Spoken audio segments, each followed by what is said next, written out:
एक सिंपल सवाल आपसे पूछते हैं। अगर कल से आपके घर का गैस सिलेंडर लेट आने लगे या फिर महंगा हो जाए, तो क्या आपको लगेगा कि ये एक टेम्पररी इशू है या फिर ये एक लॉन्ग टर्म क्राइसिस बन सकता है? अभी जो सिचुएशन है इंडिया में, जो अभी डेवलप हो रही है सिचुएशन, वो एग्जैक्टली इसी डायरेक्शन पे जा रही है। रिपोर्ट्स क्या कह रहे हैं? रिपोर्ट्स ये कह रहे हैं कि इंडिया का एलपीजी क्राइसिस 4 साल तक, ये हो सकता है कि 4 साल तक उसको लगे उस क्राइसिस को नॉर्मलाइज हो। तो क्या ये एक रैंडम इशू है? ये हम क्लियरली बता सकते हैं कि जो फ्यूल कॉस्ट है वो अगर बढ़ता है तो नेचुरली वो सारी चीजों को इंपैक्ट करता है। तो ये कोई एक रैंडम इशू तो नहीं है। और इसका जो कनेक्शन है, अगर हम लोग इकोनॉमिक्स को जानते हैं और हम लोग जियो पॉलिटिकल अफेयर्स को समझते हैं, तो इसका डायरेक्ट कनेक्शन है स्ट्रेट ऑफ हॉर्मुज से, ईरान के कॉन्फ्लिक्ट पे और ग्लोबल एनर्जी डिस्रप्शन पे। तो सवाल ये है कि एलपीजी क्राइसिस क्यों हो रहा है, इंडिया इतना वल्नरेबल क्यों है और रिकवरी में 4 साल क्यों लग सकते हैं। आज हम इसी चीज को डिटेल में समझेंगे। So welcome viewers to Legacy IS. In this video, we are going to cover in deep detail that India's LPG crisis may take up to 4 years to ease amid Hormuz disruption. What does this report actually say? So to understand this first, we must understand what is this LPG crisis. ऐसा क्या हो रहा है जो कि LPG cylinders जो है वो क्राइसिस में आ रहे हैं।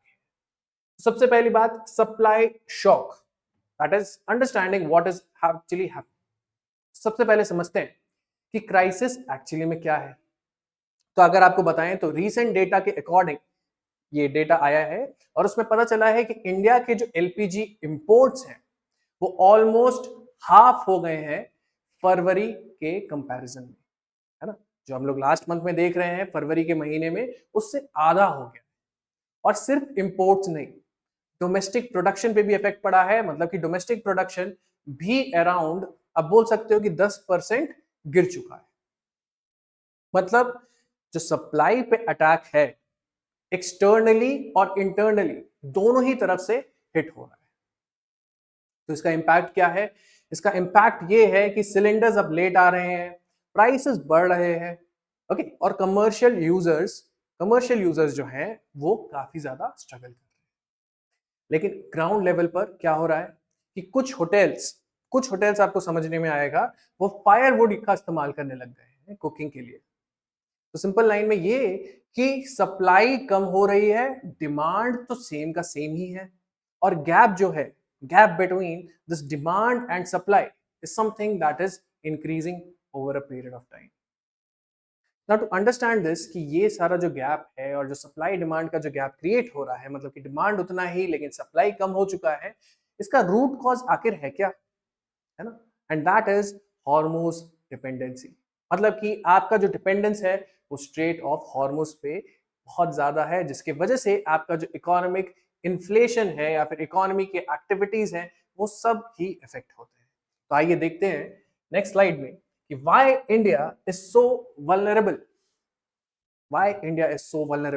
सबसे पहली बात, import dependency. That means India अपनी एलपीजी डिमांड का अराउंड 60% इंपोर्ट करता है। मतलब कि इंडिया के पास जितना भी डिमांड आता है, जितने भी इकोनॉमिक सेक्टर्स हैं जिनको भी एलपीजी की जरूरत पड़ती है, उनका जो टोटल है उसका वो 60% इंपोर्ट के थ्रू कवर करता है। और उसमें से 90% इंपोर्ट जो है वो हॉर्मुज से आते हैं।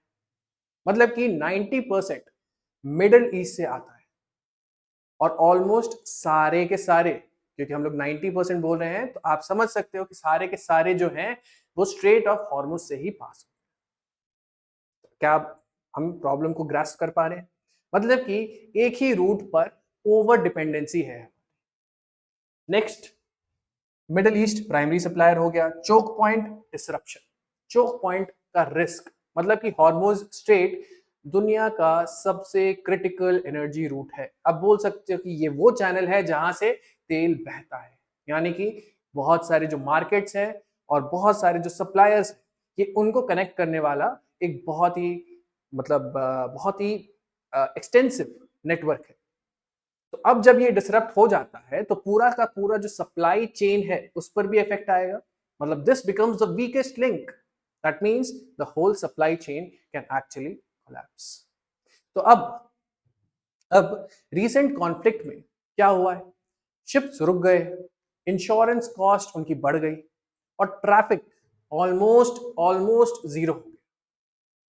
तो यहां पर सीधी बात समझने की ये है कि इंडिया का एलपीजी एक ही नैरो रूट पर डिपेंड करता है और वही अपना वीकेस्ट लिंक या वीकेस्ट पॉइंट, आप जो कहना चाहो, वीकेस्ट पॉइंट बन चुका है ना। तो अब ये जो रिपोर्ट आई है वो ये क्यों कह रही है कि this recovery may take several years, it may take 4 years, why the recovery will take so much time. तो ये बहुत क्रिटिकल पार्ट है, that why 4 years, why 4 years, मतलब कि रिकवरी को 4 साल क्यों लग जाएंगे। सबसे पहला point, limited storage capacity. Limited storage capacity यानी कि इंडिया के पास एलपीजी के लिए सिर्फ अराउंड, अगर आप पूछा जाए कि कितने डेज का बफर है तो 20 दिन का बफर है। ठीक है, अगर हम लोग देखें कि कितना बफर है तो अपने पास 20 दिन का है कि अगर हमारे सप्लाईज को रोक दिया जाए तो हम लोग अगले 20 दिन तक सरवाइव कर पाएंगे। अब आप कंपेयर करो ग्लोबल सिस्टम्स में, ग्लोबल सिस्टम्स में यूजुअली 40 to 60 डेज मेंटेन करते हैं। मतलब ये कि शॉक एब्जॉर्ब करने की कैपेसिटी कम है।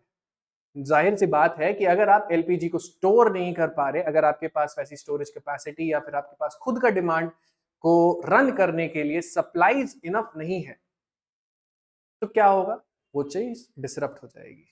Next, diversification is very very slow, slow diversification. मतलब कि इंडिया, यूएस, रशिया, ऑस्ट्रेलिया, ये सारी कंट्रीज जो हैं वो एलपीजी लेने की कोशिश कर रही है। लेकिन प्रॉब्लम क्या है, प्रॉब्लम ये है कि डिस्टेंस बहुत ज्यादा है, कॉस्ट उसी हिसाब से भी ज्यादा हो जाता है और सप्लाई जो है वो डिमांड को मीट नहीं कर रहा, मतलब कि सप्लाई भी लिमिटेड है। Next, infrastructure constraints. Infrastructure constraints का मतलब जैसे कि पोर्ट्स, टर्मिनल्स, लॉजिस्टिक्स, सब इंस्टेंटली एक्सपैंड नहीं हो सकते। ऐसा नहीं हो सकता कि कल को आपने बोला कि सप्लाई चेन में अगर डिसरप्शन है तो ये सारे इंफ्रास्ट्रक्चर को आप एकदम से एक्सपैंड करो। इन सब में समय लगता है, बहुत पैसे लगते हैं और बहुत कंसिडरेबल एनर्जी लगती है, बहुत प्लानिंग लगती है और बहुत सारे कंट्रीज का कोलैबोरेशन भी लगता है। और आखिरी में, that demand is very high that infuses 4 साल क्यों लगेंगे। मतलब कि डिमांड हाई है, इंडिया में एलपीजी जो है वो किस तरीके से यूज होता है, it is the primary cooking fuel. मतलब कि डिमांड जो है that is always going to be there.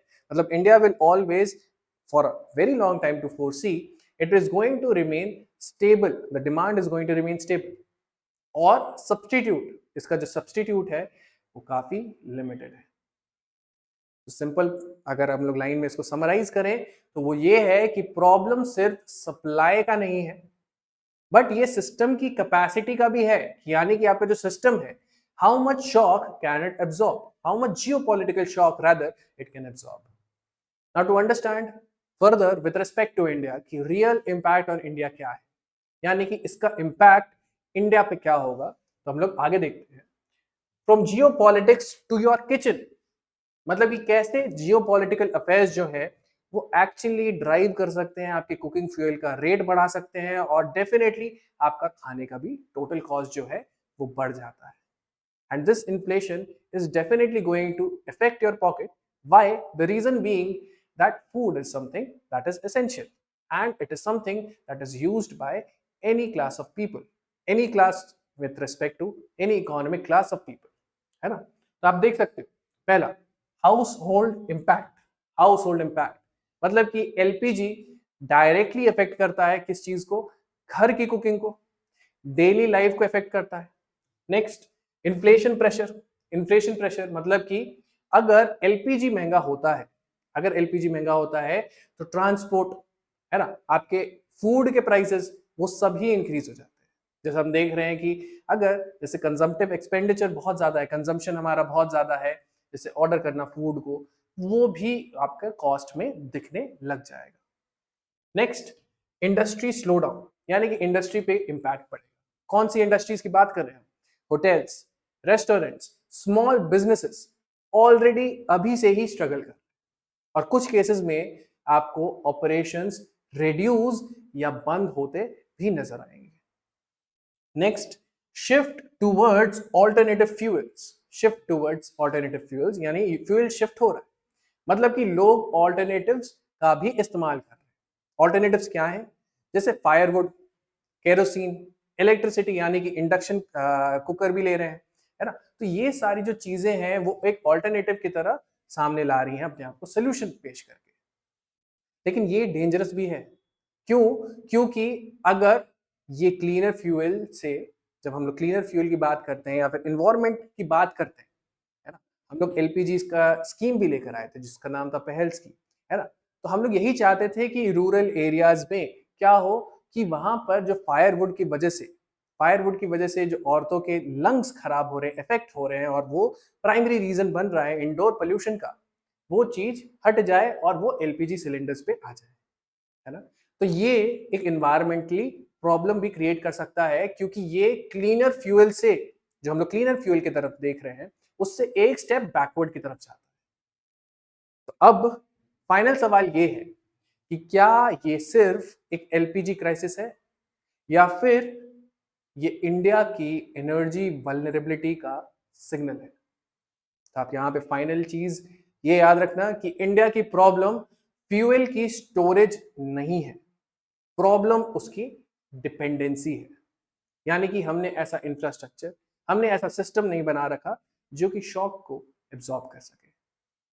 और जब तक हम ये डिपेंडेंसी को रिड्यूस नहीं करते, ऐसे शॉक्स हमारे लिए रिपीट होते रहेंगे, वो हमें डिसरप्ट करते रहेंगे। Thank you so much.